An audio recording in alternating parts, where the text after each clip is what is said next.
मुजफ्फरनगर के चरथावल थाना क्षेत्र के निर्धना गांव में शनिवार को 1.5 साल के मासूम आलीशान पुत्र शाहनवाज की बाथरूम की बाल्टी में डूबने से दर्दनाक मौत हो गई। आलीशान अन्य बच्चों के साथ खेल रहा था। खेलते खेलते बाथरूम में घुस गया और पानी भरी बाल्टी में गिर गया। परिजनों का ध्यान न जाने से तड़प कर मौत हो गई। 4 घंटे बाद तलाश में बाल्टी में शव मिला। परिजनों ने गांव की गलियों, मोहल्ले और चल रहे मेले में भी ढूंढा। शव मिलने पर कोहराम मच गया। शुभचिंतकों का तांता लग गया। पुलिस ने शव को कब्जे में लेकर पोस्टमार्टम के लिए भेजा। इलाके में सनसनी फैल गई। ये घटना ये होती, बच्चा ये सालक भर का था।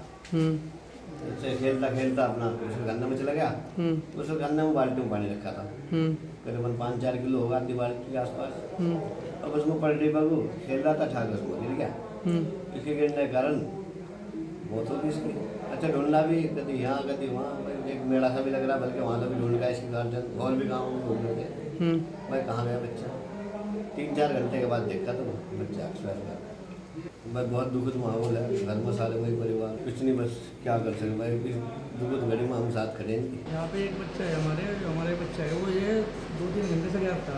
घर वालों सोचा कि घर से क्या ढूंढ रहे थे उसे, ढूंढने के बाद मिला। जब 2-3 घंटे हो गए तो बाथरूम में ही बाहर बराबर में ही उसके बाथरूम में जो बाल्टी पड़ा हुआ मिला।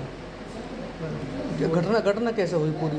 बस यही है कि क्या वो घर से बच्चा खेल रहा था, उसके साथ में एक बच्ची हो रही उसके, वो दोनों खेल रहे थे वहाँ पे। उसके उसमें बाथरूम में जैसा गए, उसके पैर भी उठ गए, उसके पलट गया वो।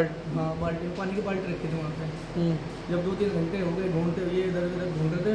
पास में दशहरा का मेला लगे गाँव में अकबरपुर में, वहाँ भी ढूंढने गए तो बच्चा नहीं मिल पाया। फिर किसी ने देखा कि तो बाथरूम में पड़ा है वहाँ पे। बहुत ही दुर्भाग्यपूर्ण है। मुजफ्फरनगर के गवर्नमेंट इंटर कॉलेज फील्ड में पर्यावरण सेवा समिति ने उत्तरकाशी के पत्रकार राजीव प्रताप सिंह को श्रद्धांजलि दी। 28 सितंबर 2025 को भागीरथी नदी में राजीव का शव मिला था। वे 18 सितंबर से लापता थे। समिति ने उत्तराखंड के सीएम पुष्कर सिंह धामी के नाम एक ज्ञापन सौंपा। मांग की कि मौत की निष्पक्ष जांच हो, परिवार को आर्थिक सहायता मिले। समिति ने कहा कि यह लोकतंत्र के चौथे स्तंभ पर हमला है। पत्रकार जनता की आवाज उठाते हैं, सरकार उनकी सुरक्षा सुनिश्चित करे, दोषियों को गिरफ्तार कर कठोर सजा दें। पुलिस ने सिट गठित की। परिवार ने हत्या का संदेह जताया। उत्तराखंड में उत्तरकाशी के एक बड़े ही निर्भीक, निडर, ईमानदार पत्रकार थे राजीव प्रताप सिंह। वो वहाँ पर जगह जगह जो भी सामाजिक समस्याएं थी और सरकारी भ्रष्टाचार था, उनके भेद खोलते थे, उन पर वीडियो बनाते थे, उसको वायरल करते थे। अभी ताजा घटनाक्रम में उन्होंने उत्तरकाशी के सरकारी अस्पताल में भ्रष्टाचार को खोला। वहाँ जो गंदगी थी, जो अव्यवस्थाएं थी, उन पर वीडियो बनाई और उसको जनता के बीच भेजा, वायरल किया। इस वीडियो के कारण काफी लोग परेशान हो गए थे, सरकारी तंत्र परेशान हो गया था वहाँ का। उन्होंने लगातार राजीव प्रताप जी को धमकी दी और दबाव बनाया कि इस वीडियो को डिलीट करें। उन्होंने इस संबंध में अपने परिवार से बात की कि इस तरह से मुझे वीडियो बनाने का शौक है, मेरा काम है ये, मैं एक ईमानदारी से काम करना चाहता हूँ, और कुछ लोग मेरे ऊपर दबाव डाल रहे हैं कि वीडियो डिलीट करें। लेकिन वो हिम्मत वाला, वो साहसी, वो बहादुर, वो जाबाज पत्रकार झुका नहीं। उसने वीडियो डिलीट नहीं की और उन अपराधियों ने, गुंडों ने उनकी हत्या कर दी। इसलिए हम लोगों का फर्ज बनता है कि एक ऐसी मीडिया जो लुप्त हो रही है, जो मीडिया कहीं कहीं मिलती है, बाकी तो मीडिया लुप्त हो गई, सब गोदी मीडिया हो रही है। मुजफ्फरनगर के तितावी थाना क्षेत्र के जंगल में शुगर मिल के पीछे एक किसान का शव मिलने से इलाके में हड़कंप मच गया। धनसेनी गांव के 60 वर्षीय सोमपाल पुत्र कुम्मा का शव ट्यूबवेल की होज में पड़ा मिला। सूचना मिलते ही तितावी पुलिस पहुंची और शव को कब्जे में लेकर पोस्टमार्टम के लिए भेज दिया। थाना प्रभारी पवन चौधरी ने बताया कि सोमपाल शराब का आदी और विकलांग था। जेब से समोसा बरामद हुआ। अनुमान है कि शराब पीने के बाद ट्यूबवेल पर गया और गिर गया। जांच जारी है। पोस्टमार्टम रिपोर्ट से मौत का राज खुलेगा। परिजनों में कोहराम मच गया। आज सुबह सूचना मिली कि शुगर मिल के पीछे सौदे में एक अज्ञात शव है। इस सूचना पर जब पुलिस वहां पहुंची तो पता चला कि जो शव है वो सोमपाल नाम के व्यक्ति का है और जो शराब पीने का आदी था, उसके पास से समोसा और बीड़ी माचिस भी मिले हैं। उसकी बॉडी पर कोई ज़ाहिरा चोट नहीं है। घर वालों को इतला करके उसमें आगे वैधानिक कार्रवाई की जा रही है। मुजफ्फरनगर के थाना मंसूरपुर पुलिस ने वाहनों के फर्जी दस्तावेज बनाकर बेचने वाले गिरोह का पर्दाफाश किया। पुलिस द्वारा एक सटीक सूचना के आधार पर शाहपुर कट पर बैरियर लगाकर चेकिंग के दौरान महिंद्रा थार गाड़ी में सवार 3 संदिग्धों को रोका। तलाशी में 2 फर्जी नंबर प्लेट, 2 RC और फाइनेंस दस्तावेज बरामद हुए। मौके से 30 वर्षीय शहजाद मलिक निवासी गगौल, जिला मेरठ, 25 वर्षीय प्रवीण कुमार और 23 साल के रविंद्र यादव निवासीगण शास्त्री नगर, मेरठ शहर को मौके से पुलिस ने धर दबोच लिया। पूछताछ में कबूल किया कि फाइनेंस पर वाहन निकालकर RTO और बैंक से नो ड्यूज बनाते और बेचते थे। पकड़े गए आरोपियों की निशानदेही पर ऐसी की 5 कारें बरामद की गई हैं। मामले का खुलासा करते हुए SP सिटी सत्यनारायण प्रजापत ने मंसूरपुर पुलिस को बधाई दी। थाना मंसूरपुर पुलिस द्वारा एक वाहनों के फेक डॉक्यूमेंट्स तैयार करके और धोखाधड़ी करने वाले गिरोह के 3 अभियुक्तों को गिरफ्तार किया गया है और इनके कब्जे से कुल 5 गाड़ियां बरामद की गई है, जिसमें से सारी लग्जरी गाड़ियां हैं। इसमें से 2 थार है, एक महिंद्रा XUV है, एक टोयोटा ग्लेंजर है और एक महिंद्रा स्कॉर्पियो कार है। जो पकड़े गए अभियुक्त, इनसे जब पूछताछ की गई तो इन्होंने बताया कि ये लोग पहले गिरोह के जो सदस्य हैं इनके नाम पर गाड़ियां फाइनेंस करवाते हैं और फिर उनकी किस्तें तोड़ देते हैं।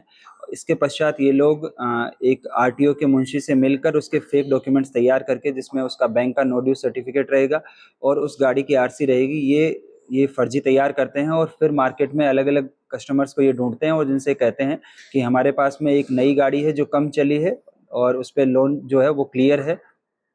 इस प्रकार ये उस गाड़ी को मार्केट में जो है वो बेच के और पैसा कमाने का ये पूरा गिरोह चल रहा था। इसमें जो तीनों अभियुक्त पकड़े गए हैं, इन्होंने पूछताछ में बताया कि इनके गिरोह पे और 3 अभी अन्य व्यक्ति है, जिसमें से एक व्यक्ति जो है ये RTO मेरठ में काम करता है। अभी रिसेंट में इसका ट्रांसफर आगरा होना बताया है। पुलिस इसको भी गिरफ्तार करेगी। इसके अलावा और 2 अन्य व्यक्ति इसके गिरोह में शामिल हैं। अभी तक ये प्रारंभिक पूछताछ में 6 व्यक्तियों का गिरोह पता चला है, लेकिन पुलिस जो गहराई से जानकारी करेगी कि पहले इस प्रकार कितने जो है वो इन्होंने गाड़ियां फाइनेंस करा के और उसके फेक डॉक्यूमेंट्स के आधार पर कितने कितने लोगों को जो बेचा गया है, ये RTO के डेटा के मिलान से वेरीफाई हो पाएगा। फिलहाल पुलिस ने 3 अभियुक्त और 5 गाड़ियां बरामद की है। सभी लग्जरी गाड़ियां हैं जिनकी लाखों रुपए की कीमत है और गहराई से जो है वो पुलिस जानकारी कर रही है। बाकी नियमानुसार विधिक कार्रवाई करते हुए इनको न्यायिक हिरासत में भेजा जा रहा है। मुजफ्फरनगर के आवास विकास की शाकुंतलम कॉलोनी में साक्षी वेलफेयर ट्रस्ट ने आओ महिलाओं को आत्मनिर्भर बनाए मुहिम के तहत सिलाई और ब्यूटिशियन प्रशिक्षण केंद्र शुरू किया। महिला थानाध्यक्ष संगीता चौधरी ने फीता काटकर केंद्र का उद्घाटन किया। विशिष्ट अतिथि अंजलि चौधरी ने ट्रस्ट के कार्यों की सराहना की। संस्था की अध्यक्ष शालू सैनी ने बताया कि हमने सैकड़ों केंद्र खोले और हजारों महिलाओं को स्वावलंबी बनाया। हमारा लक्ष्य महिलाओं को आत्मनिर्भर बनाना है। नगर उपाध्यक्ष बानी वर्मा के निर्देशन में केंद्र निःशुल्क प्रशिक्षण देगा। संगीता चौधरी ने इसे प्रेरणादायक बताया और भविष्य के लिए शुभकामनाएं दी। शालू सैनी ने समाज से सहयोग की अपील की। आज यहाँ पे CM योगी जी जो हैं, उन्होंने जो ये मिशन शक्ति केंद्र का योजना चला रखी है, जिसमें महिलाओं और बालिकाओं के लिए, उसमें हमारी ये शालू जी हैं, इन्होंने महिलाओं के लिए निःशुल्क फ्री में आवास विकास कॉलोनी में बच्चों के और महिलाओं के लिए सिलाई का और ब्यूटी पार्लर का कोर्स सिखाने का वो निर्णय लिया है और एक छोटा सा एक रूम में खोला भी है उनके लिए, ताकि वो अपने पैरों पे स्वयं खड़ी हो सके और उनको किसी तरीके की दिक्कत परेशानी ना हो।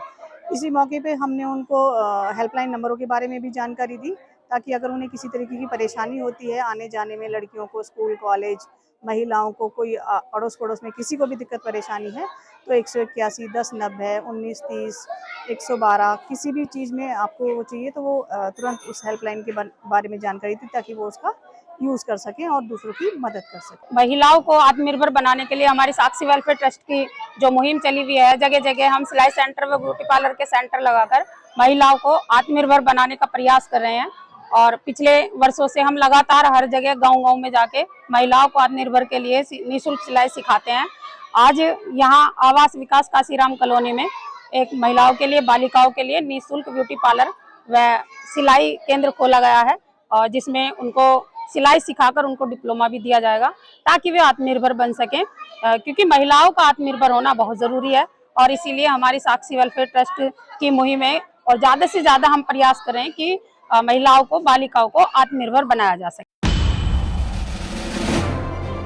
मुजफ्फरनगर के शिव चौक से DM Umesh Mishra, SSP Sanjay Kumar Verma, chairman Meenakshi स्वरूप, नगर पालिका EO Pragya Singh, SP crime Indu Siddharth, को नगर सिद्धार्थ मिश्रा और को फुगाना रूपाली राव ने मिशन शक्ति 5.0 के तहत मिशन शक्ति एवं साइबर जागरूकता एक्सप्रेस को हरी झंडी दिखाई। लेड डिस्प्ले स्क्रीन वाली गाड़ी डिजिटल संदेशों, लघु फिल्मों और गाइडलाइंस से साइबर सुरक्षा और मिशन शक्ति पर जागरूकता फैलाएगी। हेल्पलाइन नंबर 1090 महिला, 112 आपात, 181 महिला सहायता, 1930 साइबर क्राइम, 1076 सीएम हेल्पलाइन और 1098 बाल सहायता का प्रचार होगा। एसपी इंदु सिद्धार्थ ने कहा कि यह महिलाओं बालिकाओं को सशक्त बनाएगा। साइबर थाना प्रभारी सुल्तान सिंह और थाना कोतवाली प्रभारी उमेश रोरिया मौजूद रहे। ये जनपद मुजफ्फरनगर में आज जो है डीएम साहब, कप्तान साहब और चेयरमैन मैडम जो है उनके सहयोग से, उनके द्वारा ये हमारी मिशन शक्ति एक्सप्रेस जो एक एलईडी व्हीकल गाड़ी है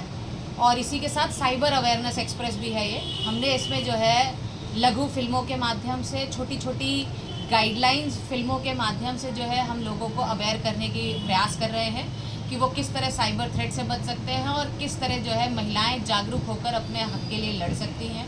वो कौन सी सुविधाएं हैं, वो कौन से हेल्पलाइन नंबर्स हैं, कौन सी सरकारी योजनाएं हैं, उनका लाभ ले सकती हैं। और ये हमारी गाड़ी जो हमारी एक्सप्रेस है, ये पूरे जनपद में प्रत्येक ग्रामीण ब्लॉक, तहसील और शहर भर में जो है भ्रमण कर करके सभी को जागरूक करेगी। ये एलईडी वैन इस आशय से आज यहाँ से प्रस्थान कराई गई है कि लोगों में साइबर क्राइम के प्रति, महिलाओं की सुरक्षा, उनके स्वाभिमान और उनकी हिम्मत बढ़ाने के लिए लोगों में जन जागरूकता का भाव पैदा हो। और ये पूरे ज़िले में इसका भ्रमण कराया जाएगा। लोगों में अवेयरनेस कराना है कि साइबर क्राइम के प्रति लोग सजग रहें, सतर्क रहें, कोई भी बात हो तत्काल पुलिस को बताएं। साथ ही साथ महिलाएं भी सशक्त हों, समर्थ हों और मजबूत हों। इसी उद्देश्य से आज इसको भेजा गया।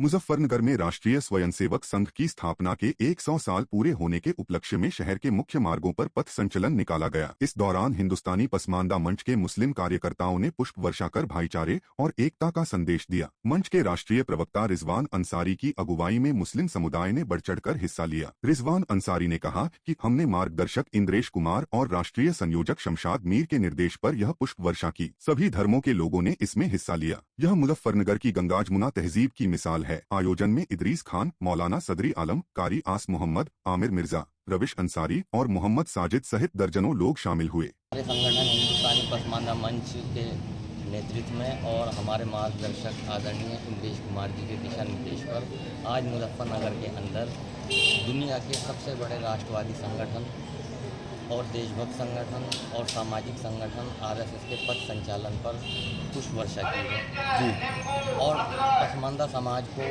ये समझाने की कोशिश की जाएगी कि आदरणीय मोहन भागवत जी को जो इस्लाम के प्रति और मुसलमान के प्रति जो विचार हैं, उस विचारधारा को, जो एक हिंदू मुस्लिम को जोड़ने वाला मोहन भागवत जी का विचार है, उस विचार को मुस्लिम समाज में फैलाया जाए ताकि देश के अंदर अमन व अमान कायम रह सके।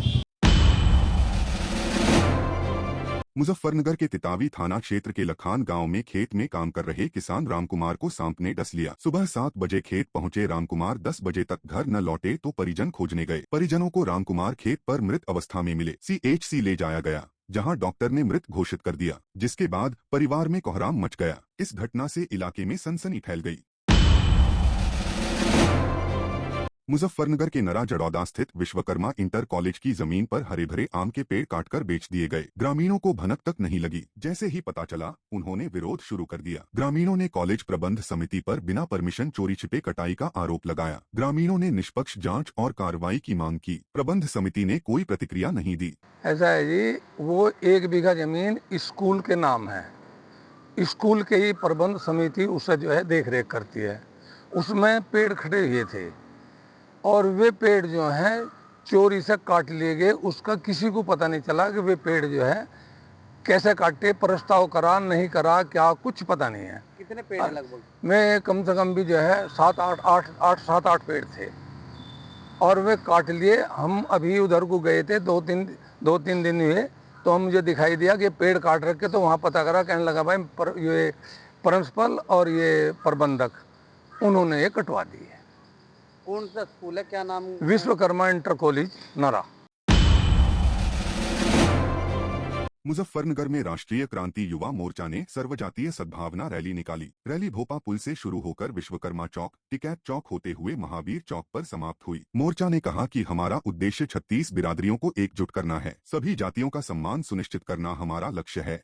रैली में सामाजिक एकता और भाईचारे का संदेश दिया गया। संगठन ने समाज में सद्भाव और समरसता को बढ़ावा देने की अपील की। सर्वजातीय सद्भावना रैली कर रहे हैं, जिसमें हम ये चाहते हैं कि जातीय जो कटुता है, जो द्वेष है, जातीय वैमनस्यता है, वो दूर हो, सभी जातियों का सम्मान हो।